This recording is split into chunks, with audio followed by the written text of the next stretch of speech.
I'm the junior manager here at the restaurant. I'm supposed to walk you through the job as our new security guard. From your resume, I can tell that you're already a well-experienced guard. But, you know, it's protocol, so I have to walk you through the basics anyway. So, let's get started. We have security cameras all around the restaurant, and if you bring up the camera panel, you'll be able to view the feed from each camera by pressing the camera buttons on the minimap. Now, our lights are always off during the night, obviously, because it'd be a waste of power to leave them on all night. So to actually see something on the cameras, you can activate the camera system's night vision mode. You activate night vision by clicking on the button of whatever camera you're currently viewing. So for example, say you want to see what's on camera 1. You bring up the camera panel, you click on the button that says Cam 01, and then to use night vision, you click on Cam 01 again. Once night vision is activated, you can click on any of the other cameras and view them with night vision as well. And you turn it off the same way you turn it on. Now, night vision takes more power than regular vision, so make sure you use it sparingly. Your first priority as a security guard here is to keep an eye on the animatronics.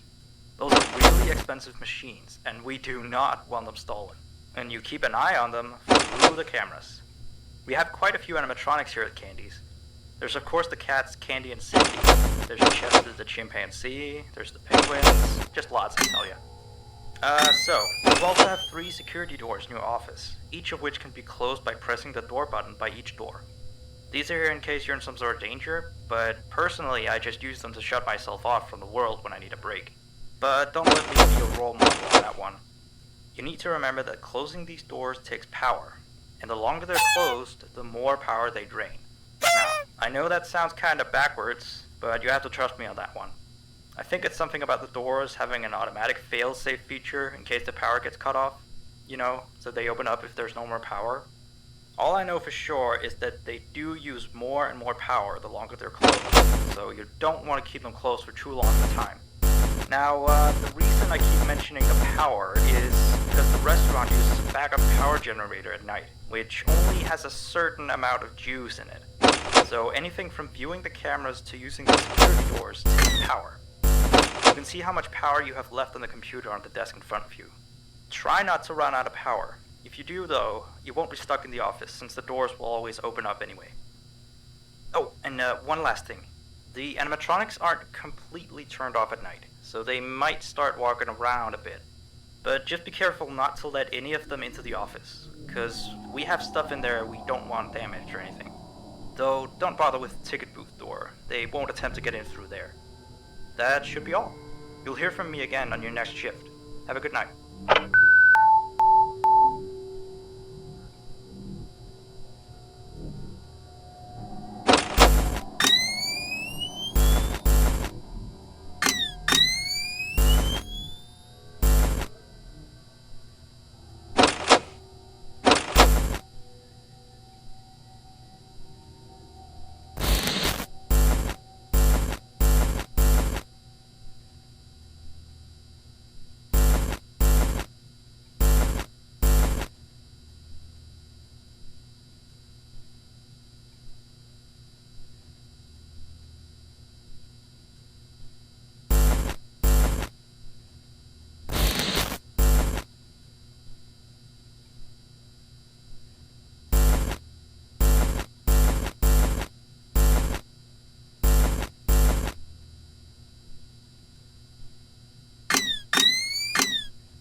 message. Hey there. I put up a note today to gather some intel on the animatronics from the other employees. Just to get a list of the issues we've had with them. They've written down some stuff here for you, so let's see. Alright, so obviously the animatronics walk around at night, you know that by now. They try to get to places they shouldn't be. Yep. They act weird after dark. Yep. They don't like adults. I mean, I suppose. They always seem nice around children. Around us employees, they just kinda stare at you. I always thought they just hadn't been coded to interact with anyone other than children. But some of the other employees have felt threatened by them now and then. But I know that some of them are also superstitious morons. So who knows if they just became scared when the animatronic looked at them in the eyes or something. Anyway, one last thing on the list here. The last penguin interferes with the system. There's a sentence I never thought I'd say. We have these penguin animatronics as waiters. They take people's orders and whatnot. We used to have 3 of them, but 2 of them broke down and haven't been fixed yet. I think they're referring to the 3rd penguin that still works, or, well, apparently it doesn't quite work. So yeah, definitely don't let him into the office. His presence alone could probably destroy our systems. Well, that'll be it for now. I'll be sure to leave another message for your next shift.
message. Still here, I see. Awesome job these last 2 nights. You're already way better than our previous night guard. He didn't even stand 2 nights before he brought a wrench to his shift and tried to destroy one of our animatronics. The animatronic in question is the blank character, the one in the drawing room on camera 11, I think. Yeah, I'm surprised he still works. And despite the holes and the fact that his left arm and the back of his head is missing, the kids still really like him. Anyway, ever since that day, Blank's been acting almost more strange than the other animatronics. Like, among other things, he seems to have developed this fascination with getting into the office through the ticket booth. And I guess he can't see the glass or something. So yeah, keep an eye on him. If you see him heading for the ticket booth, just shut the door in his face, and then he'll find something else to do, I guess. Oh, and by the way, ever since that new Freddy Fazbear's Pizza closed last week, we've been getting more and more customers during the day. So next week, if you're up for it, we could use you on the day shift. Think it over. We'll talk later.